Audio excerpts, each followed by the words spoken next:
اینٹ جس کی تہجد کی نماز بھی قضا نہ ہوئی ہو. میں اسی واقعے سے جوڑ رہا ہوں. آپ نے سب کو بلایا، علماء کو، فقہا کو، پیران اعظام کو، سجاد نشینوں کو، اور کہا حضور میرے خواب میں تشریف، اور حضور آئے تو یہ جھوٹ کا سوال ہی نہیں پیدا ہوتا ہے. سوال ہی نہیں. 1200 سال کے بعد 1200 سال کے بعد اللہ اکبر. تو آپ نے سب کو طلب کیا اور کہا کہ اینٹ رکھی جائے. کوئی آگے بڑھ نہیں رہا ہے، کیونکہ کسی کو یہ یقین نہیں تھا کہ میری 5 وقتہ نماز ہی مکمل ہوئی ہو. تہجد تو بہت بڑی بات ہے. لیکن جب خود شاہ جہاں آگے بڑھنے لگا تو کسی عالم نے اس کا ہاتھ پکڑ لیا اور کہا یہ حکومت کی کرسی نہیں ہے، یہ رسول اللہ کا فرمان ہے. یہ رسول اللہ کا فرمان ہے صلی اللہ علیہ وسلم. تاریخ فرشتہ کتاب ہے، اس کتاب کے اندر یہ واقعہ موجود ہے. اللہ اکبر. تو اس وقت شاہ جہاں نے کہا تھا کہ اگر رسول پاک صلی اللہ علیہ وسلم نے یہ قید نہ لگائی ہوتی تو میں اپنے اس راز کو آخری دم تک کے چھپا کر کے رکھتا، چھپا دیتا. لیکن میرے آقا نے اس راز کو تم سب کے سامنے فاش کر دیا ہے. اس کا مطلب یہ ہے کہ انسان اگر چھپ چھپ کر کے بھی نیکی کرتا ہے نا تو اللہ لوگوں کے سامنے ظاہر فرما دیتا ہے. بس شرط یہ کہ آپ اللہ کے لیے کرو، اللہ تعالیٰ آپ کی محبت لوگوں کے دلوں میں یقینی طور پر ڈال دے گا. پھر اس نے رکھی پہلی بنیاد کی اینٹ، مسجد بن گئی. اب شاہ جہاں نے یہ شرط لگائی، یا رسول اللہ صلی اللہ علیہ وسلم آپ نے ایک شرط رکھی تھی کہ تہجد کی نماز جس کی قضا نہ ہو وہ پہلی اینٹ رکھے گا. اب میری تمنا یہ ہے کہ اس مسجد کی افتتاح میں اس وقت تک کہ نہیں کروں گا جب تک کہ از خود آپ تشریف نہ لے آئے. آپ تشریف نہ لے اور آپ افتتاح نہ کریں. اللہ اکبر. اور یہ قید لگا دی، ہر روز وضو کا پانی، غسل جو وضو خانہ اس کا پانی بدلا جاتا تھا، اس تصور سے کہ میرے محبوب باسی پانی سے وضو نہیں کریں گے، وضو کریں گے تو تازہ پانی سے وضو کریں گے. جب شب جمعہ آئی، آخری پہر تھا، اللہ کے رسول علیہ السلام شاہ جہاں کے خواب میں آئے اور کہا شاہ جہاں آ جاؤ، میں تمہاری مسجد میں آ گیا ہوں، آ جاؤ. اللہ اکبر. وہ بھاگے بھاگے آتے ہیں، اعلان کرتے ہوئے آتے ہیں، لوگوں آؤ مصطفیٰ تشریف لے آئے ہیں. جب مسجد کے دروازے پر آئے تو کیا دیکھا؟ پوری مسجد میں ایک الگ خوشبو پھیلی ہوئی ہے. یہ ایسی خوشبو ہے جس خوشبو کے سامنے مشک و عنبر بھی پھیل نظر آتا ہے. الگ خوشبو تھی. اور جہاں پر بیٹھ کر آپ وضو کر رہے تھے وہاں پر پانی بھی ہل رہا تھا. آج بھی اس جگہ کو لوگوں نے گھیر رکھا ہے. لیکن کہتے ہیں نا خدا جب دین لیتا ہے تو عقلیں چھین لیتا ہے. 1200 سال کے بعد بھی میرے آقا آئے تو لوگ کیسے کہہ رہے ہیں کہ معاذ اللہ حضور مر کر مٹی میں مل گئے. یہ تمہارا عقیدہ ہوگا کہ حضور مر کر مٹی میں مل گئے. ہمارا عقیدہ یہ ہے، سنا ہے آپ ہر عاشق کے گھر تشریف لاتے ہیں، ہمارے گھر بھی ہو جائے چراغا یا رسول اللہ، یا رسول اللہ. جس نے جب جب دل سے پکارا ہے میرے آقا تشریف لاتے ہیں. یہ میرے آقا کی شان ہے. بہرحال حضور زندہ ہے. کہا بلال آؤ گے نہیں مجھ سے ملنے؟ رخت سفر اور زاد راہ لیا اور چل دیے. جیسے جیسے مدینے کے قریب جا رہے ہیں اپنے آپ میں باتیں کرتے جا رہے ہیں کہ اب میں حضور سے باتیں کروں گا، حضور علیہ السلام کا اپنا غم سناؤں گا. جیسے مدینے کے قریب گئے، حضور کو تلاش کیا، نہ پائے تو مسجد نبوی شریف میں جا کر روضہ انور سے لپٹ گئے اور کہا یا رسول اللہ صلی اللہ علیہ وسلم میں آ گیا ہوں، مجھ سے باتیں کیجئے نا. اور بہت باتیں کرنے لگے، لپٹ گئے روضہ رسول سے. صحابہ کرام نے ہاتھ پکڑ کر کے انہیں تسلی دینے کی کوشش کی، لیکن وہ بے چین تھے. کہتے نہیں حضور نے مجھے بلایا ہے، میں حضور سے بات کروں گا. آقا نے مجھے طلب کیا ہے، میں آقا سے بات کروں گا. اللہ اکبر. بہرحال انہیں سمجھایا گیا, انہیں تسلی دی گئی. اسی اسنا کے اندر, اسی اسنا میں نماز کا وقت آ جاتا ہے. تو کہا اے بلال, اگر آپ آ ہی گئے ہیں تو ذرا اذان پھر سے سنا دیجئے نا, تاکہ میرے آقا علیہ السلام کی دور, میرے آقا علیہ السلام کے دور کی یادیں تازہ ہو جائے. وہ لمحہ ہم پھر سے یاد کریں جس دور میں میرے آقا جلوہ افروز ہوتے تھے اور آپ اذان دیا کرتے تھے. حضرت بلال نے کہا یہ مجھ سے نہیں ہو سکتا ہے, اس لیے کہ جب میں اشہد ان محمد رسول اللہ پڑھوں گا اور اپنے آقا کو میں سامنے مصلی پر نہیں پاؤں گا تو میں اپنے آپ میں نہیں رہ پاؤں گا. بہت سمجھانے کی کوشش کی, لیکن حضرت بلال حبشی حضرت منع کرتے چلے گئے. آخر میں کسی نے کہا اگر انہیں منانا ہے تو حسنین کریمین کے پاس چلے جاؤ, مولا حسن اور مولا حسین سے جا کر کے کہو, وہ اگر ان سے کہیں گے نا تو انکار نہیں کر پائیں گے. اللہ اکبر. وہ اس وقت ننھے شہزادگان تھے, ننھے بچے تھے, اور جب شام میں زمین پر چلتے تھے نا تو ایسا لگتا تھا ایک چاند آسمان کے اوپر ہے تو دو چاند زمین پر نظر آ رہے ہیں, چلتے نظر آ رہے ہیں. اور ایک جگہ کہیں بیٹھ جاتے تھے تو مکمل ہم شبیہ پیغمبر نظر آنے لگتے تھے. اللہ اکبر. جب وہ دونوں نواسے میرے آقا کے آتے ہیں اور کہتے چچا بلال ذرا بلال اذان دے دیجئے نا, ہم سب کی تمنا ہے. جیسے ہی ان بچوں نے, شہزادوں نے کہا, حضرت بلال نے دونوں کو اپنے گلے سے لگا لیا اور کہا میرے شہزادوں, میرے بچوں, اگر تمہارے علاوہ اگر اسرار کوئی اور کرتا تو میں انکار پر انکار ہی کرتا, لیکن میں تمہیں کیسے انکار کر سکتا ہوں, میں تمہیں کیسے منع کر سکتا ہوں, اس لیے کہ میں نے اپنے آقا سے سنا ہے, اپنے محبوب سے سنا ہے, اللہم انی احبہما فاحبہما ومن یحبہما فاحبہما. اے اللہ, میں ان دونوں نواسوں سے محبت کرتا ہوں, تو بھی اس سے محبت کر, اور جو ان سے محبت کرتا ہے اے اللہ تو بھی اس سے محبت کر. تو میں آپ کو کیسے منع کر سکتا ہوں, میں اپنے آقا سے سنا ہے الحسن والحسین سیدہ شباب اہل جنہ, حسن اور حسین جنتی جوانوں کے سردار ہے, آپ کو کیسے میں منع کر سکتا ہوں. اللہ اکبر. یہ بات مدینے میں آگ کی طرح پھیل گئی. آج بلال اذان دیں گے تو کسی کہنے والے نے یہ کہا تھا بلال تو آگے ہیں, مصطفیٰ کب تشریف لے کر کے آئیں گے, میرے آقا کے کب تشریف لے کر کے آئیں گے, مصطفیٰ کے جلوے جہاں آرا کا ہم پھر سے کب دیدار کریں گے. اللہ اکبر.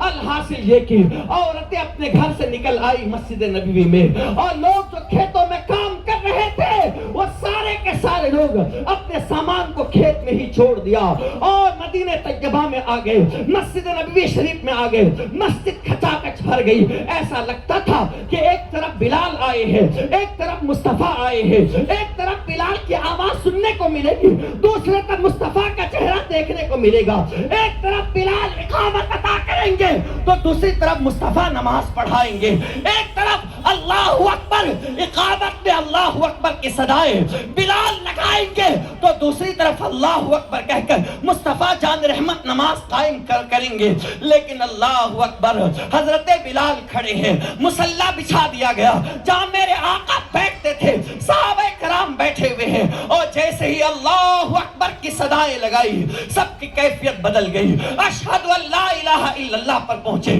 دھڑکنیں بڑھنے لگ گئی, اور جیسے ہی اشہد ان محمد رسول اللہ حضرت بلال نے کہا اور اس مصلی پر نظر ڈالی جس مصلی پر محبوب جلوہ افروز ہوتے تھے, نہ پائے نا تو مصطفیٰ کی جدائیگی میں بے ہوش ہو کر زمین پر گر جاتے ہیں. اللہ اکبر. صحابہ نے انہیں سنبھالنے کی کوشش کی, ان کے چہرے پر پانی مارا, پھر جیسے ہی اٹھتے ہیں تو کہتے ہیں اشہد ان محمد رسول اللہ. پھر اس مصلی پر دیکھتے ہیں مصطفیٰ کو نہیں پاتے ہیں. ذرا دیکھو تو صحیح کیا محبت ہے اپنے آقا سے, کیسا عشق ہے اپنے آقا سے. اللہ اکبر. لیکن آج کے جوانوں کا کیا حال ہے, آج کے مسلمانوں کا کیا حال ہے. ایک طرف تو کہتے ہیں ہم عاشق رسول ہیں اور دوسری طرف چوری کرتے ہیں. ایک طرف تو کہتے ہیں کہ ہم رسول سے محبت کرتے ہیں, دوسری طرف زنا کے بازار کو گرم کیے ہوئے ہیں. ایک طرف تو کہتے ہیں ہم عاشق رسول ہیں, دوسری طرف نشہ کے بازار کو گرم کیے ہوئے ہیں. مسلمانوں, جب قیامت کے دن اللہ کے رسول علیہ السلام کے سامنے پیش کیے جاؤ گے اور مصطفیٰ نے ہمارا اور آپ کا گریبان پکڑ کر کے ہم سے پوچھ لیا کہ بتا تو صحیح، تو مجھ سے محبت کرنے کا دعویٰ کرتا تھا، تو اپنی محبت میں، تو میری محبت میں کس حد تک کے سچا تھا؟ اس وقت ہے کوئی ہمارے پاس جواب؟ ہے کوئی دلیل؟ کیا لے کر کے جائیں گے مصطفیٰ کی بارگاہ میں؟ اس لیے میرے آقا کے دیوانوں، موت ایسی مانگو تاکہ مرنے کے بعد تمہیں رسوائی نہ ہو سکے، موت ایسی طلب کرو کہ مرنے کے بعد تمہارے چہرے نہ سور کی طرح بن جائے، نہ کتے کی طرح بن جائے، بلکہ چہرہ اتنا منور ہو کہ جب تم قبر میں جاؤ اس چہرے کی نورانیت سے تمہارے قبر کو اللہ منور کر دے، قبر میں روشنی عطا کر دے۔ اس لیے میں نے جو آیت پڑھی ہے، قرآن کہتا ہے قل ان الموت الذي تفرون منه فانه ملاقيكم ثم تردون الى عالم الغیب والشہادہ فینبئکم بما کنتم تعملون۔ اے محبوب آپ کہہ دیجئے وہ موت جس سے لوگ بھاگتے ہیں، تفرون منه جس سے تم بھاگتے ہو، فانه ملاقيكم وہ موت تو تمہیں آ کر کے رہے گی، موت سے تم مل کر کے رہو گے، موت سے کوئی آج تک بچ نہ سکا ہے۔ اللہ اکبر، کوئی کسی پہاڑ کے کھوہ میں چھپ جائے، کوئی کسی تنہائی میں چلے جائے، سمندر کے پانیوں میں چلے جائے، آسمان کے اوپر، آسمان کے خلاؤں میں اور زمین کے خلاؤں میں آ جائے، لیکن موت اللہ نے جہاں لکھ رکھی ہے اسے مرنا ضروری ہے۔ تو اس لیے موت کی تیاری کرو۔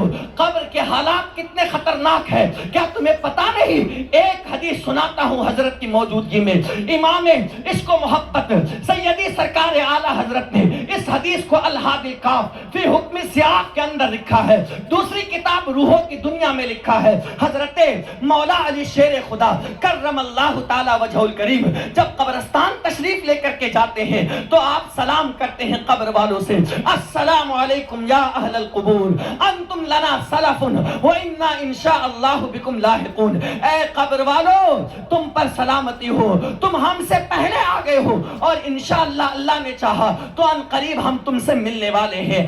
ہم سے پہلے تم چلے آئے ہو، ہم تمہارے پیچھے پیچھے آنے والے ہیں، لیکن ہم آنے والے ہیں۔ تم نے قبر کی تاریکی کو دیکھی ہے، تم نے قبر کی وحشت کو دیکھی ہے، تم نے قبر کے اندھیرے کو دیکھا ہے، تم نے قبر کے خوفناک منظر کو دیکھا ہے، ذرا قبر کے حالات تو بتاؤ۔ تو وہ انسان ایک پرانی قبر سے آواز آتی ہے، وعلیک السلام یا امیر المؤمنین، آپ پر بھی سلامتی ہو اے امیر المومنین۔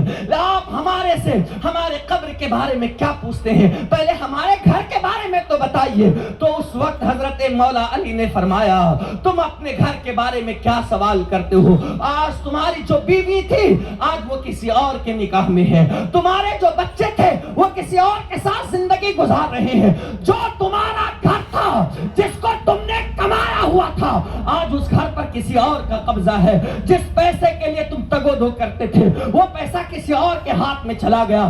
الحاصل یہ کہ اب دنیا میں تمہارا کچھ نہیں رہا، نہ دولت، نہ شہرت، نہ نام، نہ پیسہ، نہ طاقت، نہ قوت، کچھ بھی تمہارا نہ رہا۔ اب تم اللہ اکبر، تم تو بتاؤ قبر میں تمہارے ساتھ اللہ نے کیا معاملہ کیا؟ اب وہ قبر سے آواز دے کر کے کہتا ہے مسلمانوں دل کے کانوں سے اس کو سنو، وہ کہتا ہے کہ حضرت مجھ سے ہمارا حال کیا پوچھتے ہیں؟ ہمیں بڑا فخر تھا دنیا کے اندر کہ قبر میں ہمارے ساتھ کچھ نہیں ہوگا، لیکن جیسے ہی ہم قبر میں ڈالے گئے چاروں طرف سے کیڑوں نے ہمیں گھیر لیا، چاروں طرف سے۔ جس چہرے پر ہم ناز کرتے تھے اس چہرے کو کیڑوں نے چاٹنا شروع کر دیا۔ جن آنکھوں میں سرما لگا کر کے زینت کے طور پر لوگوں کے سامنے نکلتے تھے کہ لوگ مجھے خوبصورت کہیں گے، حضور کیڑوں نے آنکھوں پر ایسا ڈسا ہے نا کہ آنکھ کا سارا پانی بہ کر کے نکل گیا۔ جو بال ہم لہرا کر کے لوگوں کے سامنے ظاہر ہوتے تھے 3 دن کے اندر وہ سارے کے سارے بال ہمارے سر سے جھڑ گئے۔ اب جسم میں نہ گوشت ہے، نہ چمڑی ہے، نہ چہرے پر گال پر اللہ اکبر گوشت ہے، نہ چمڑی ہے، نہ آنکھوں میں روشنی ہے، نہ سر میں بال ہے، کچھ نہیں ہے۔ چاروں طرف سے کیڑوں نے ہمیں کھانا شروع کیا۔ کیا بتاؤ آپ کو ہمارا کیا حال ہے؟ تاریکی ہی تاریکی میں، پریشانی میں ہی اپنا وقت گزار رہے ہیں. چیخیں تو کس سے چیخیں, فریاد کرے تو کس کو کرے, پکارے تو کس کو پکارے. اس قبر کے اندر جو ہم چیختے ہیں تو وہ آواز بھی باہر نہیں جاتی. کس کو پکارے؟ بس وہی جو نیکیاں ہم نے کی تھی نا, وہی تھوڑی بہت نیکیاں قبر میں ہمیں کام آ رہی ہیں. اس کے علاوہ کچھ بھی نہیں, کچھ نہیں ہے اس کے علاوہ. اور یہ کس دور کی بات ہے؟ حضرت مولا علی شیر خدا کرم اللہ تعالی وجہ الکریم کے دور کی بات ہے, جہاں تو سارے اتقیاء تھے, اصفیاء تھے, بزرگان دین تھے, نیک لوگ تھے. اس زمانے کے حالات ایسے ہیں کہ قبر کے اندر قبر کے کیڑوں نے ان کو چاٹ چاٹ کر کے ختم کر دیا. تو بتاؤ ہمارا اور آپ کا کیا حال ہوگا؟ اللہ کے نبی علیہ السلام نے فرمایا, جو دنیا میں جان بوجھ کر کے نماز چھوڑتا ہے نا, جان بوجھ کر کے نماز چھوڑتا ہے, قبر میں ایک سانپ ہے جس کا نام ہے اقرع. یہ 1000 سال کا سانپ ہے, گنجا سانپ. اور جب وہ کسی کو ایک مرتبہ ڈستا ہے نا, ڈستا, تو اس کا اثر انسان کے جسم میں کم و بیش 70 سال تک کے گھومتا رہتا ہے. صرف ایک مرتبہ ڈستا ہے تو 70 سال تک کے اس کا زہر جسم میں گھولتے گھومتے رہتا ہے.